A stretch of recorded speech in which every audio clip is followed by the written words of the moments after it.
Ferrule installation. It looks like it'd be pretty easy, but there are some things that can happen during your build that can put you into a panic state.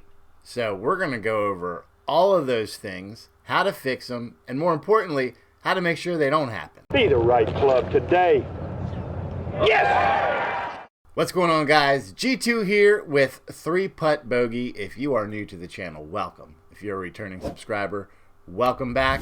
For the new guys, take a look around, see if there's any things you like. We do a lot of stuff like this in terms of club repair. So if you find some stuff you like, you want to join the community, be my guest, hit that subscribe button. We'd love to have you.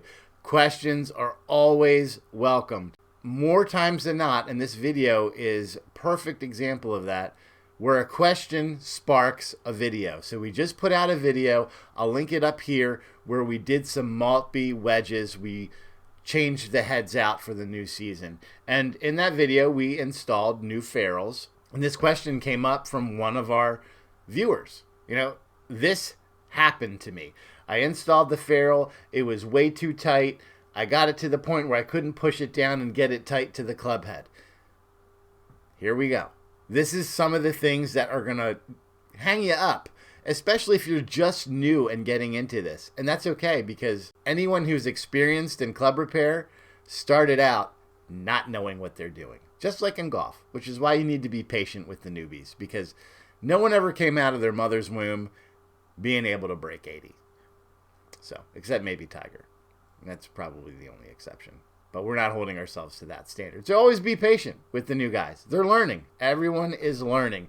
So we are going to go over ferrules today. Ferrule installation, ferrule prep, and ferrule problems that you may have and how to fix them. We also have some tools that are really going to help you in your club building process, and I'm going to link them in the description as we go through the video. These are not expensive tools. All in all, you can probably buy all of these for under $75, I would say, and it's going to make your job so much easier. So without further ado, let's head over to the bench and talk about ferrules. All right, so let's talk ferrules. Now, again, that video that we just released, couple really great questions, and you guys are really like the inspiration for a lot of these videos I do. They're more in a reaction to the questions that you have and the problems you may be going through. So today we're just going to talk about ferrules, right? Ferrule installation, problems you may have when those ferrules, you go in and you're in the build, the epoxy's out, you're on the clock, and you panic. Okay. So, couple things that we're going to go over. First thing you need to know is the tip size. Now this is just a lopped off shaft that I can do so I can get everything in picture here, because some of the stuff I do when the shaft is full length you can't really see. So first thing you need to know is what is the tip size of the shaft, right? And there's a bunch of ways to do that. You can literally look it up on the internet and see. However, I would suggest buying some gauges. They're extremely useful. This one here is a multi-shaft identification gauge. We can check the tip size simply by running it through this gauge right here. And we can see it goes past 370, not quite to 350, so we know this is a 355 taper tip. Now we can always check here, put this in, and that's where it fits, in the 355 taper tip. 340 too short, 37 way too big, obviously 405 way too big. So this thing, not expensive. It's probably under $10, I want to say. There's another one. This is a little cheaper. Not my favorite. This was the first one I ever got. And you just simply use the side here. The problem with this is, like the 355, it fits really good. You kind of have to see if it wiggles when it's in there, and that doesn't. When we put in the 370, we get a little slop. And then, but 350 also fits. So this one, the more you wear this out, these edges, it kind of gives you maybe a false read. So this isn't my favorite. This is a way older one. If you want something that is maybe double duty, they have, Golfworks sells this thing called the Ferrule Block. And this is not only for installing ferrules, but it also is a tip identifier. So they have right here, you put it really tight in that, 355 taper tip, fits perfect. And then we have the 370, way too big, okay? Now this does tips, this also does the butt end. So if you're installing a grip and you wanna know what is the butt end of your club, you would go ahead and put that in there, like so, and you would see, so this is a 0.6 butt end. That fits in there perfect, okay? Great little tool. And then finally, what this also can do is act as a ferrule block, or depth gauge. Now I have this one here, same thing. They both do the same job. Essentially what you do is you put the ferrule on the tip of the shaft, and if it's kind of tight, you use this guy, will help you press it. You know, if it won't go any further, use this and it'll help you press it into place. This thing was it was under $20. This does the same thing. You put it in this little recessed area, right? And that will give you not the proper depth, but a good enough depth. And we'll talk about that in a second. Let's see, some other tools that you want to have. This is a sanding mandrel, goes into your drill bit. Just a chuck here, the sanding tips screw on to this, and you can use this to sand the inside of your ferrules. And that's important because the inside of here is smooth, and when we put epoxy in here and then we put this onto the shaft, we want to make sure this guy doesn't go anywhere. If you've ever had a situation where, you know, your clubs after a couple months or maybe a year start to do this, that ferrule likes to move up. This is what happens. There's not enough epoxy in here, it didn't get a good hold, and that thing is migrating up on you.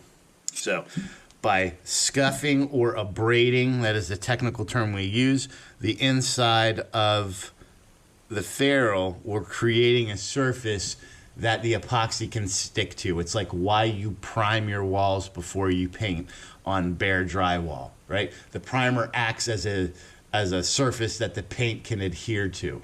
Same principle. The other thing that you can use, and this is probably one of my favorite methods because you can't really mess anything up. With this, you could take a little bit too much and not get a really good fit. It could slop it up a little bit. This is a tap. Basically, you use to, you know, tap and die kind of deal. So this is a 3/8 by 16. 16 refers to how many threads are within an inch. So I will put this into my drill, and what this is going to do is essentially make the female adapter of what you would screw something into, like a machine screw, right? It has the thread. So this is going to make threads inside of this ferrule.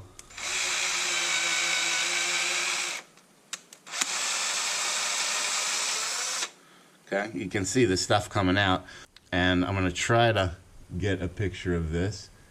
You can see those threads that it's created. I know it's hard. We're going to try to get a focus here. I don't think it's going to work. It's created those threads from the bottom all the way to the top without changing the geometry of the inner dimension of the ferrule. So now that epoxy, when it goes in there, it's going to fill in all those threads all the way up. So when you go to install this on the shaft, it is going to get full coverage. Because what happens is if you just put some epoxy in there and you push it on the ferrule, all the epoxy ends up down here, right? You lost everything, and you may just have a very little bit holding this thing in place. This ensures that every single one of those grooves in there has epoxy in it. So no matter, even if you do this, it's not going to wipe it all out. Epoxy expands slightly as it dries. So all those little ridges are going to expand and give you a great chemical bond to the shaft to make sure this guy doesn't like to move around after a period of time. So those are some of the tools that I use. Now let's talk about problems that may occur. So Number one problem, the ferrule is too tight, right? You go to put a ferrule in, let's see if we can find one here. So ferrules come in tip sizes, 355, 370, 335, 350, all of that stuff. But that doesn't mean they're all exactly right. Nothing is ever perfect. You can see this one fit really good. The other one was a little snug. So this fits really good. Okay, here's one. So this is really tight on that shaft, right? You're not getting this up manually. And if you just said, oh, screw it, you know what I mean? I'm gonna use this guy and I'm gonna push this whole thing up. You're gonna get it there, but then you're gonna have a problem, right? When you go to put this in, it's not gonna wanna fit. So what do you do now to get this off? And two, how do you make it easier to put them on if they are tight for you? It costs you nothing except maybe 3 minutes of your time. I'll be right back. Here's your secret weapon, ladies and gentlemen, hot water. Just go to your Keurig, kettle, whatever it is, and get some hot water. So this guy, not moving. Yes, you can get a hair dryer or something that gives low heat. Don't use this because you're going to melt it. You're never going to be able to control the heat right. So use something, hair dryer, heat gun on low setting, and just gently warm it, or just put it in hot water. And this is what I like to do with my ferrules. So if I know I'm going to be using a certain amount of ferrules, I will just drop them in a cup of hot water. It's going to make them warm enough to be able to slightly expand without deforming them. Gentle water, gentle heat. And then now, this comes off no problem.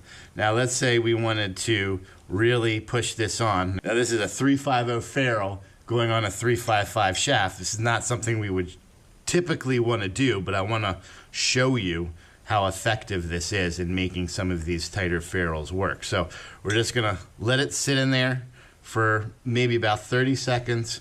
We're gonna use our ferrule pusher here, and this thing went all the way to the end.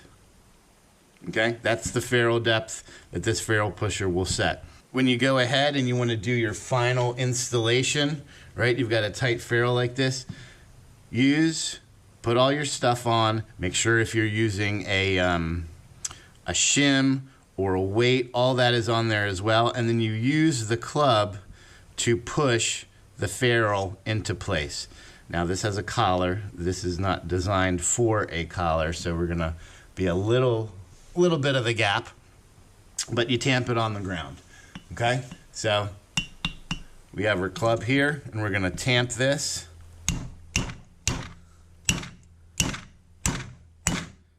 And once we hear the difference in the sound, it'll feel like it's going, and then you're gonna get a higher pitched sound. This is only something you can recognize by doing this a long time. That's how you know you are fully seated to the bottom of the club. Now when we go and look at this, we can see how far this ferrule, which is not supposed to go on this shaft, has gone down. And if there was not a collar there, this would be a perfect flush fit. So that is how you do it. Now getting this off, we may have it kind of extended the capacity of this ferrule to move, but I'll show you. I'll try one of my tricks here. This is another one. So you've got this ferrule all the way up there. It's super tight. You go to install, and now you have a gap. Okay, how do you fix that? If the club has not cured or the epoxy has not cured, you can fix it.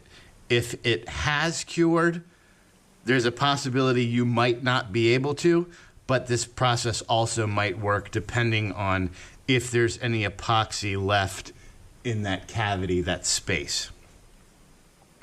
So we're gonna heat it up. Sometimes you have to use boiling water if it's super, super tight. So we're gonna try it by hand. Okay, it's moving.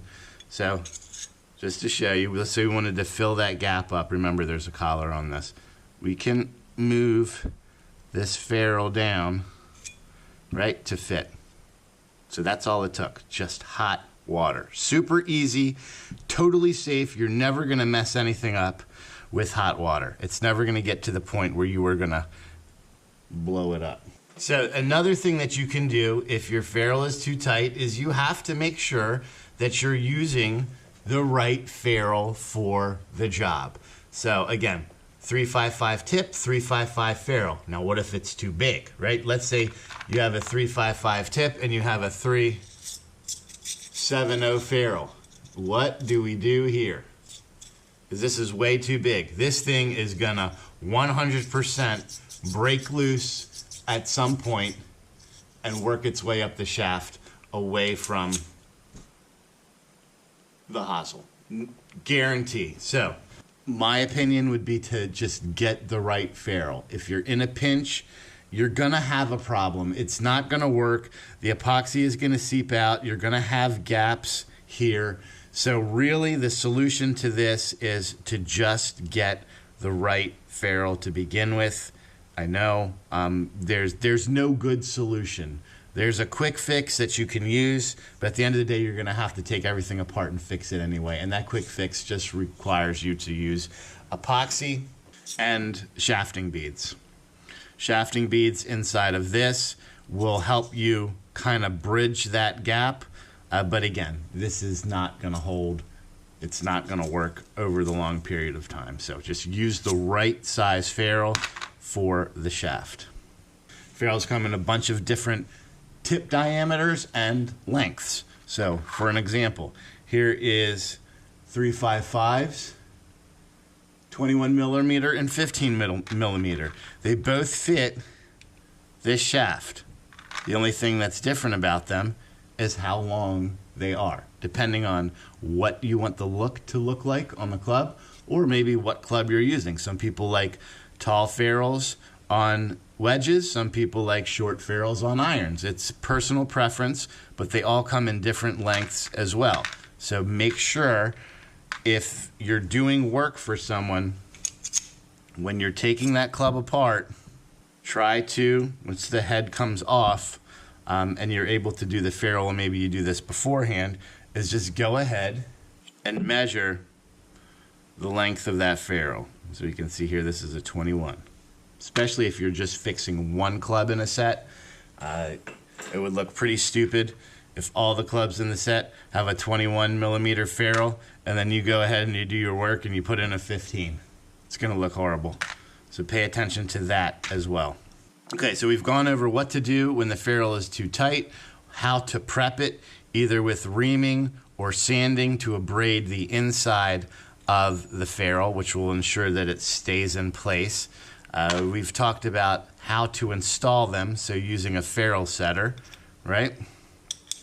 Now, if you're doing a good install, let's say we're gonna use these because they're just hanging out in there, and this is fine. You can use them in there leave them in there for as long as you want. Eventually the water will get cold, but they're still warm. This is what I like to do. And this is actually the right way to do this. So I'll get my marker, I will put my club onto my shaft, okay? And I will mark, just like that. So I know this is where my club head is supposed to go to when I install. When we install our ferrule, you see all this, how it's nice and dull and abraded down here, and then up here it's nice and shiny? That's a problem. We want to make sure that this is also abraded too, so the ferrule has something rough on both sides. It's got the ridges or the abrasion on the inside, and it's got the rough on the outside. So I will just take a little bit more right here. That way I know when this club sits in there and this ferrule sits on, I've got that much of abrasion on this shaft to hold that ferrule in place. And I don't go all the way, because here's the problem. Let's say they want to change the ferrule, right? They want to go to a shorter ferrule. If we went all the way up, then the shaft is going to be exposed and it's going to look horrible. So only go, your typical ferrule size is going to be about a 1/2 inch, the shortest. So go a 1/2 inch over the hosel height, the finished hosel height. And you just scuff this up. Now you can do this a couple ways. You can use your belt sander, which is my preferred way. You can use sandpaper, also easy. And all we're going to do is just hold that sandpaper right to where our second mark was. And we're just going to go ahead and scuff this shaft up. Now we're not trying to take the plating off. And I see this a lot with a lot of beginners. They go so hard with this part of the install process that they will actually take the plating off of the shaft if they use a belt sander. You don't want to do that, because if you take the plating off, obviously what's going to happen is it's going to start to flake, and it's going to work its way up. Water will get under that, moisture will get under that, and the next thing you know, the plating is peeling up all the way over the shaft. Now you can see the abrasion point right there. When we go to install this club, we've got enough abrasion for our ferrule to fit. So it's warm, right? So it's already going up there pretty good. It's not all the way by any means. We've got to go to here, right? So if we put this ferrule on, we can see we're only about here. And this is where we would glue up everything, put our shims in, put our weights in, whatever we have going on. Then we would glue everything up. We're ready. We put it all together. We twist the epoxy together on there. And then we go onto our floor. And we will just simply tap. And if you heard the difference in those taps, the one was kind of hollow, the second one was very firm, and then the third one was very firm. This lets you know this is fully seated. Now you always want to go back and check, because when you bang this, it's creating a little bit of a shock. And that shock can give you a little bit of a gap. I think, yeah, you can see how you can see the color of my finger through that hosel. Now we would just push, because the ferrule's still loose. Everything is still installed. We would push that ferrule. We're pushing the head this way and we're pushing the ferrule that way, and just tighten it back up. And everything will be nice and tight together. Now it's important to note too that there will always be some kind of junction or transition point between your hosel and ferrule. They're never going to fit perfectly flush. And this is an example, like if you see when I turn this, that looks really good and really tight, but then over here, there's a little bit of a gap. This is just manufacturing. Nothing is ever perfectly flat. It could be the ferrule. This is not perfectly 90 degrees. It could be the top of your hosel is not perfectly 90 degrees.